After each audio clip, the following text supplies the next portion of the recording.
सुप्रभात दर्शक बंधु। आज जुलाई 1 तारिख मंगलवार। चलतु नजर पकाइबा आज देश विदेशर प्रमुख खबर गुड़िक किंतु ता पूर्व जदि आपण मैंने आम वीडियो को लाइक करना आम वीडियो को लाइक करी आम चैनल को सब्सक्राइब करूँ और पाखरे बेल आइकन को प्रेस करूँ।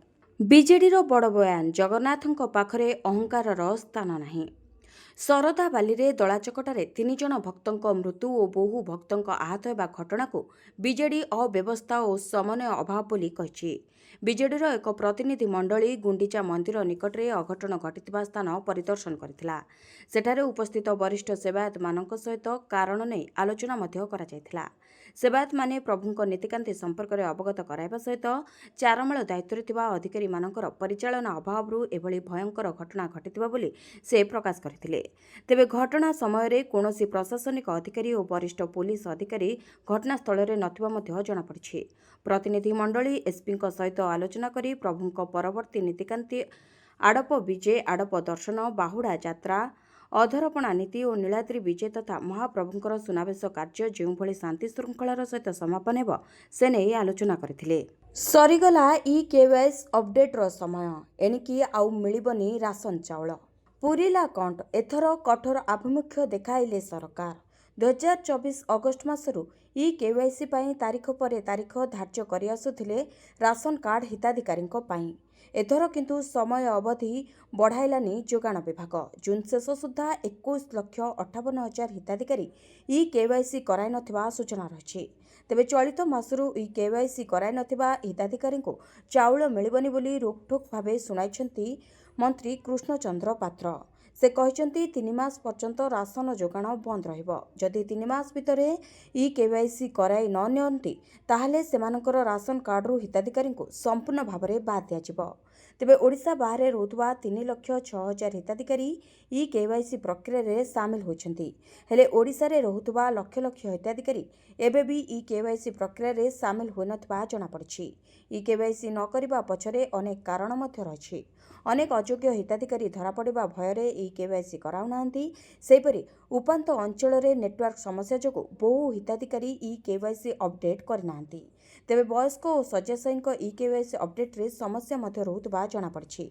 दादन खटिबाकू जाई बाहर रहुतबा श्रमिक माने मध्य ई-केवाईसी कराई पारि नथिबा सूचना मिलुछि। तेबे गरीबंक चाउल रे बहु बड़बड़िया भाग बसाउथिबा अभियोग होई आसुथिला। आ बीजेपी सरकार आसिबा परे अयोग्य हिताधिकारी को बाद देबा पई आरंभ होइतिला धरपकड़, जार परिणाम एबे ई-केवाईसी अपडेट द्वारा जଣା पड़िछि। शरदा बाली रे दलाचकटा घटना, पुरी जिलापाल और एसपी को नोटिस कले राज्य मानव अधिकार कमिशन। पुरी शरदाबाली रे दलाचकटा घटना रे नोटिस कले राज्य मानव अधिकार कमिशन। पुरी जिलापाल और एसपी को नोटिस करिसेंती राज्य मानवाधिकार कमिशन। आहतों को आवश्यक मुताबक चिकित्सा जोगाई देबाकू से निर्देश देछंती। एथिसहित भविष्यत रे जेभली एभली घटना न घटिबो ता उपरे दृष्टि देबाकू कहिसेंती राज्य मानव अधिकार कमिशन। 3 रथरे महाप्रभु को दर्शन करबा बेले शनिवार विलंबित राति रे दलाचकटा होइथिला। एथिरे 3 जन श्रद्धालुंकर मृत्यु होइथिला। प्लट प्रिय सरकारी बाबू लांच टंकारे करिसेंती 57 एकर जमी 2टी फार्म हाउस। मूर्तिका संरक्षण एवं जल छाया विकास विभाग जुग्म निर्देशक दयानिधि बागों विरोध में आय बहिर्भूत संपत्ति ठूल अभियोग रे विजिलेंस विभाग रेड करथिला। ए रेड रे दयानिधि नाँ 57 एकर जमी, 2टी फार्म हाउस, एक शॉपिंग कॉम्प्लेक्स एवं बेनामी गाड़ी ठाब होछि। विजिलेंस तदंतरू जଣାपड़िछि जे दयानिधि नाँ भुवनेश्वर गोठपाटण एक 3 BHK फ्लाट, चंद्रशेखरपुर एक बिल्डिंग, नवरंगपुर 3000 वर्गफुट्र एक निर्माणाधीन कोठा एवं एक शॉपिंग कॉम्प्लेक्स रही। यासह नवरंगपुर 40 एकर एक फार्म हाउस रे प्राय 1 कोटी टंकार विनियोग करा जायछि। या व्यतीत 6 एकर आउ एक फार्म हाउस रे 34 लाख टंका विनियोग होइतबा जଣା पड़िछि। तेबे भवानीपाटना उपकंठरे आउ 11 एकर जमी मध्य ठाब करिछि विजिलेंस। तदंत समय 55 लाख टंकार बैंक जमा एवं एक 4 चकिया बेनामी गाड़ी मध्य जबत करा जायछि। विजिलेंस विभाग एही संपत्तिर उत्स संपर्क में गभीर तदंत जारी रखिछि। चारिधाम उपरू हटिला 24 घंटिया कटकणा। रविवार बादल फटा वर्षा परे लागिथिला प्रतिबंधक। चारिधाम यात्रा उपरू हटिला प्रतिबंधक, उठिला 24 घंटिया कटकणा। सोमवार चारिधाम यात्रा उपरे लगा जाइथिबा कटकणा को हटाई दिया जायछि। एने सूचना दैछंती गढ़वाल डिविजनाल कमिश्नर। ତେବେ ଚାରିଧାମ ଯାତ୍ରା ଉପରୁ ପ୍ରତିବନ୍ଧକ ହଟିଥିଲେ ବି ଜିଲ୍ଲାପାଳମାନଙ୍କୁ ସ୍ଥିତି ଅନୁସାରେ ପୁଣି କଟକଣା ଲଗାଇବାକୁ କ୍ଷମତା ଦିଆଯାଇଛି। ପାଣିପାଗର ସ୍ଥିତି ଦେଖି ଏବଂ ରାସ୍ତାର ଅବସ୍ଥା ଦେଖି ଚାରିଧାମ ଯାତ୍ରାରେ ଯାଉଥିବା ଗାଡ଼ିଗୁଡ଼ିକୁ ଛଡ଼ାଯିବ କି ନାହିଁ ତାହା ଜିଲ୍ଲାପାଳ ନିଷ୍ପତ୍ତି ନେବେ। ତେବେ ରବିବାର ଦିନ ଉତ୍ତରକାଶୀରେ ବାଦଲ ଫଟା ବର୍ଷା ଫଳରେ ସବୁଠି ହାହାକାର ଦେଖିବାକୁ ମିଳିଥିଲା। ସେହି ସମୟରେ 9 ଜଣ ଶ୍ରମିକ ମଧ୍ୟ ନିଖୋଜ ଥିଲେ। ଇତିମଧ୍ୟରେ 2 ଜଣଙ୍କର ମୃତଦେହ ଉଦ୍ଧାର କରାଯାଇଥିବା ବେଳେ ବର୍ତ୍ତମାନ ସୁଦ୍ଧା 7 ଜଣ ନିଖୋଜ ଥିବା ଜଣାପଡ଼ିଛି। ଉତ୍ତର ଆଭ୍ୟନ୍ତରୀଣ ଜିଲ୍ଲାମାନଙ୍କରେ ପ୍ରବଳ ବର୍ଷିବ, ପାଣିପାଗ ବିଭାଗର ପୂର୍ବ ଅନୁମାନ। ଉତ୍ତର ଓଡ଼ିଶା ଓ ଏହାର ସଂଲଗ୍ନ ପଶ୍ଚିମ ଓ ଉତ୍ତର ବଙ୍ଗୋପସାଗର ନିକଟରେ ଲଘୁଚାପ କ୍ଷେତ୍ର ସକ୍ରିୟ ରହିଛି। ଆଗାମୀ କିଛି ଘଣ୍ଟା ସ୍ପଷ୍ଟ ଚିହ୍ନିତ ଲଘୁଚାପ ରୂପ ନେବାର ସମ୍ଭାବନା ରହିଛି। ଏହା ପ୍ରଭାବରେ ଆଜି ଉତ୍ତର ଆଭ୍ୟନ୍ତରୀଣ ଜିଲ୍ଲାମାନଙ୍କରେ ବର୍ଷାର ପ୍ରଭାବ ଅପରାହ୍ନ ପରଠାରୁ ବଢ଼ିବା ନେଇ ପୂର୍ବ ଅନୁମାନ କରିଛି ପାଣିପାଗ ବିଭାଗ। ଉଲ୍ଲେଖ ଥାଉ କି ଆଜି ମୟୂରଭଞ୍ଜ, କେନ୍ଦୁଝର, ସୁନ୍ଦରଗଡ଼ ଓ ବାଲେଶ୍ୱର ଜିଲ୍ଲାର କିଛି ସ୍ଥାନରେ ପ୍ରବଳରୁ ଅତି ପ୍ରବଳ ବର୍ଷା ହେବାର ସମ୍ଭାବନା ରହିଛି। ସେପରି ଦେବଗଡ଼, ସମ୍ବଲପୁର, ଝାରସୁଗୁଡ଼ା, ଅନୁଗୁଳ, ଢେଙ୍କାନାଳ, ଯାଜପୁର ଓ ଭଦ୍ରକ ଜିଲ୍ଲାରେ ପ୍ରବଳରୁ ଅତି ପ୍ରବଳ ଏବଂ ଅନ୍ୟ ଜିଲ୍ଲାଗୁଡ଼ିକରେ ପ୍ରବଳ ବର୍ଷା ହେବାର ଆଶଙ୍କା କରାଯାଉଛି। ତେବେ ଆସନ୍ତା 6 ତାରିଖ ପର୍ଯ୍ୟନ୍ତ ସାରା ରାଜ୍ୟରେ ବର୍ଷାର ପ୍ରଭାବ ଏହିପରି ଭାବରେ ଲାଗି ରହିବ। ଉତ୍ତର ପଶ୍ଚିମ ଓଡ଼ିଶାର କେତେକ ଜିଲ୍ଲାରେ ପ୍ରବଳରୁ ଅତି ପ୍ରବଳ ବର୍ଷା ହେବାର ସମ୍ଭାବନା ରହିଛି ବୋଲି ଆଞ୍ଚଳିକ ପାଣିପାଗ ବିଜ୍ଞାନ କେନ୍ଦ୍ର ପକ୍ଷରୁ କୁହାଯାଇଛି। କନ୍ଧମାଳ ପୋଲିସର ବଡ଼ ଅପରେସନ, ସୁରକ୍ଷା କର୍ମୀଙ୍କ ଗୁଳିରେ 2 ମାଓବାଦୀ ନିହତ। କନ୍ଧମାଳ ପୋଲିସକୁ ମିଳିଛି ସଫଳତା, ସୁରକ୍ଷା କର୍ମୀଙ୍କ ଗୁଳିରେ ଟଳି ପଡ଼ିଛନ୍ତି 2 ମାଓବାଦୀ। ତେବେ ଅପରେସନରେ ଡିଭିଏଫ୍ ଓ ଏସ୍ଓଜି ଯବାନ ସାମିଲ ହୋଇଛନ୍ତି। ଗୁଇନ୍ଦା ସୂଚନାକୁ ଆଧାର କରି ଯବାନମାନେ ଅପରେସନ ଆରମ୍ଭ କରିଥିଲେ। ଏହି ସମୟରେ ଯବାନଙ୍କ ଗୁଳିରେ 2 ଜଣ ମାଓବାଦୀ ନିହତ ହୋଇଛନ୍ତି। ବର୍ତ୍ତମାନ ସମ୍ପୃକ୍ତ ଅଞ୍ଚଳରେ ସୁରକ୍ଷା କର୍ମୀମାନେ ସର୍ଚ୍ଚ ଅପରେସନ ଚଳାଇଛନ୍ତି। ତେବେ ବୁଡ଼ାଗୁଡ଼ା ଶୁକ୍ଲାଦା ନିକଟସ୍ଥ ଜଙ୍ଗଲରେ ସୁରକ୍ଷା କର୍ମୀଙ୍କ ପକ୍ଷରୁ ଚାଲିଛି କୁମ୍ବିଂ ଅପରେସନ। ଦଳାଚକଟା ଘଟଣାକୁ ନେଇ ତେଜିବ ରାଜନୀତି, ବିଧାନସଭା ସଂସଦରେ ଉଠିବ ପ୍ରସଙ୍ଗ। ଶ୍ରୀଗୁଣ୍ଡିଚା ମନ୍ଦିର ସାମ୍ନାରେ ଦଳାଚକଟା ଘଟଣାକୁ ନେଇ ଆଗକୁ ତୀବ୍ର ହେବ ରାଜ୍ୟ ରାଜନୀତି। ଏମିତିକି ଏହି ପ୍ରସଙ୍ଗ ବିଧାନସଭା ସହ ସାଂସଦରେ ମଧ୍ୟ ଉଠିପାରେ। ତେବେ ଏନେଇ ସଂକେତ ଦେଇଛନ୍ତି ବିରୋଧୀ ଦଳ ଉପନେତା ପ୍ରସନ୍ନ ଆଚାର୍ଯ୍ୟ। ପ୍ରସନ୍ନ ଆଚାର୍ଯ୍ୟଙ୍କ କହିବା ମୁତାବକ ଏ ସରକାର କେବଳ ବାକ୍ୟବୀର ଅଟନ୍ତି, କିନ୍ତୁ କର୍ମବୀର ନୁହନ୍ତି। ସମ୍ପୂର୍ଣ୍ଣ ତ୍ରୁଟିରେ ରଥଯାତ୍ରା ହୋଇଛି, ଯାହାକୁ ଅକ୍ଷମଣୀୟ ବୋଲି ମୁଖ୍ୟମନ୍ତ୍ରୀ ମଧ୍ୟ ସ୍ୱୀକାର କରିଛନ୍ତି ବୋଲି କହିଛନ୍ତି ବିଜେଡି ନେତା ପ୍ରସନ୍ନ ଆଚାର୍ଯ୍ୟ। ସେପଟେ ଦଳାଚକଟା ଘଟଣା ପରେ ଜିଲ୍ଲାପାଳ ଏବଂ ଏସ୍ପିଙ୍କ ବଦଳି ସମାଧାନ ନୁହେଁ, ଆହୁରି କଠୋର କାର୍ଯ୍ୟାନୁଷ୍ଠାନ ନେବାର ଆବଶ୍ୟକତା ରହିଛି ବୋଲି ପ୍ରସନ୍ନ ଆଚାର୍ଯ୍ୟ କହିଛନ୍ତି। ଏଥିସହିତ ଏହି ଘଟଣା ସାରା ଦେଶ ଆଉ ବିଶ୍ୱରେ ଜଗନ୍ନାଥ ପ୍ରେମୀଙ୍କୁ ଆନ୍ଦୋଳିତ କରିଛି। ତେଣୁ ସରକାର ଏହାକୁ ହାଲୁକା ଭାବେ ନିଅନ୍ତୁ ନାହିଁ। ପୁରୀରେ ଏବେ ଭକ୍ତମାନଙ୍କୁ ପିଇବାକୁ ପାଣି ମଧ୍ୟ ମିଳୁନି। ତେଣୁ ମନ୍ତ୍ରୀ କିମ୍ବା ସରକାରୀ ଅଧିକାରୀ ଯିଏ ବି ଏହି ଦାୟିତ୍ୱରେ ଥିଲେ ତାଙ୍କ ଉପରେ ସରକାର କାର୍ଯ୍ୟାନୁଷ୍ଠାନ ନିଅନ୍ତୁ ବୋଲି କହିଛନ୍ତି ବିରୋଧୀ ଦଳ ଉପନେତା ପ୍ରସନ୍ନ ଆଚାର୍ଯ୍ୟ। ଅନ୍ୟପଟେ ଦଳାଚକଟା ଘଟଣାରେ ସଫେଇ ରଖି ଆଇନମନ୍ତ୍ରୀ ପୃଥ୍ୱୀରାଜ ହରିଚନ୍ଦନ କହିଛନ୍ତି ପହୁଡ଼ ପାଇଁ ଅଘଟଣ ହୋଇନି। ସ୍ୱାଭାବିକ ସମୟରେ ହିଁ ଠାକୁରଙ୍କ ପହୁଡ଼ ପଡ଼ିଥିଲା। ନୀତିକାନ୍ତି ସରିବା ପରେ ହିଁ ପହୁଡ଼ ଫିଟିଥିଲା। ତେଣୁ ପହୁଡ଼କୁ ନେଇ ଦ୍ୱନ୍ଦ୍ୱ ନାହିଁ ବୋଲି କହିଛନ୍ତି ଆଇନମନ୍ତ୍ରୀ। ଏହାସହ ଶରଧାବାଲି ଅଘଟଣକୁ ନେଇ ପ୍ରାରମ୍ଭିକ ତଥ୍ୟ ଆଧାରରେ କାର୍ଯ୍ୟାନୁଷ୍ଠାନ ହୋଇଛି। ଖୁବ୍ ଶୀଘ୍ର ତଦନ୍ତ ଆରମ୍ଭ କରିବେ ଉନ୍ନୟନ କମିଶନର। ତେବେ ତଦନ୍ତ 30 ଦିନ ଭିତରେ ସରିବ। ଆଉ ଏହି ଘଟଣାରେ କାହାର ଅବହେଳା ଥିଲେ ତାଙ୍କ ବିରୋଧରେ ମଧ୍ୟ କାର୍ଯ୍ୟାନୁଷ୍ଠାନ ହେବ। ଏହାସହ ଏହି ଘଟଣା କାହିଁକି ଘଟିଲା, ଆଗକୁ କିପରି ଏପରି ଘଟଣା ନ ଘଟିବ ସେ ନେଇ ପଦକ୍ଷେପ ନିଆଯିବ ବୋଲି କହିଛନ୍ତି ଆଇନମନ୍ତ୍ରୀ ପୃଥ୍ୱୀରାଜ ହରିଚନ୍ଦନ। ଭାଜପାକୁ ବଡ଼ ଝଟକା, ଦଳ ଛାଡ଼ିଲେ ଫାୟାର ବ୍ରାଣ୍ଡ ନେତା। ତେଲେଙ୍ଗାନାର ଫାୟାର ବ୍ରାଣ୍ଡ ନେତା ଏବଂ ଗୋସାମହଲ ବିଧାୟକ ଟି ରାଜା ସିଂ ଭାରତୀୟ ଜନତା ପାର୍ଟି ବା ଭାଜପାରୁ ଇସ୍ତଫା ଦେଇଛନ୍ତି। ତାଙ୍କର ତେଲେଙ୍ଗାନା ପାର୍ଟି ନେତୃତ୍ୱ ସହିତ କିଛି ଦିନ ଧରି ବିବାଦ ଚାଲିଥିଲା। ରାଜ୍ୟ ଭାଜପା ସଭାପତି ପଦ ପାଇଁ ଭାଜପା ହାଇକମାଣ୍ଡ ଏନ୍ ରାମଚନ୍ଦ୍ର ରାଓଙ୍କ ନାମକୁ ସହମତ କରିଛନ୍ତି, ଯାହା ତାଙ୍କୁ କ୍ରୋଧିତ କରିଛି। କୁହାଯାଉଛି ଯେ ଏଥିରେ କ୍ରୋଧିତ ହୋଇ ସେ ରାଜ୍ୟ ସଭାପତି ସଞ୍ଜୟ କୁମାରଙ୍କ ନିକଟକୁ ତାଙ୍କର ଇସ୍ତଫା ପଠାଇଛନ୍ତି। ରାଜା ସିଂ ଏହି ଇସ୍ତଫାକୁ ଲକ୍ଷ ଲକ୍ଷ କର୍ମୀଙ୍କ ସ୍ୱର ବୋଲି ବର୍ଣ୍ଣନା କରିଛନ୍ତି ଏବଂ କହିଛନ୍ତି ଯେ ଏହି ନିଷ୍ପତ୍ତି ତାଙ୍କ ପାଇଁ ଯନ୍ତ୍ରଣାଦାୟକ କିନ୍ତୁ ଆବଶ୍ୟକ ଥିଲା। ରାଜା ସିଂ ଭାଜପାର ତେଲେଙ୍ଗାନା ରାଜ୍ୟ ସଭାପତି ଜି କିଶନ ରେଡ୍ଡୀଙ୍କୁ ଏକ ଚିଠିରେ କହିଛନ୍ତି ଯେ ଏନ୍ ରାମଚନ୍ଦ୍ର ରାଓଙ୍କ ନିଯୁକ୍ତି ଦଳୀୟ କର୍ମୀ ଏବଂ ନେତାଙ୍କ ମଧ୍ୟରେ ଗଭୀର ନିରାଶା ସୃଷ୍ଟି କରିଛି। ସେ ଅଭିଯୋଗ କରିଛନ୍ତି ଯେ କେତେକ ଲୋକ କେନ୍ଦ୍ରୀୟ ନେତୃତ୍ୱଙ୍କୁ ଭୁଲ ବୁଝାଇ ଏହି ନିଷ୍ପତ୍ତି ନେଇଛନ୍ତି, ଯାହା ଦଳର ସ୍ୱାର୍ଥ ଅପେକ୍ଷା ବ୍ୟକ୍ତିଗତ ସ୍ୱାର୍ଥ ଦ୍ୱାରା ପ୍ରେରିତ ହେଉଛି।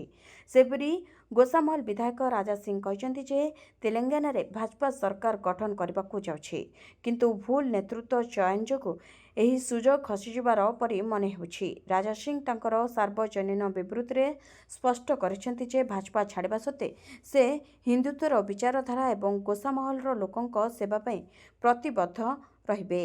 ବାୟୋମେଟ୍ରିକ୍ ବ୍ୟବହାର କରୁନାହାନ୍ତି ପ୍ରିନ୍ସିପାଲ ଓ କର୍ମଚାରୀ, ଲଗାମ ଟାଣିଲା ଉଚ୍ଚଶିକ୍ଷା ବିଭାଗ।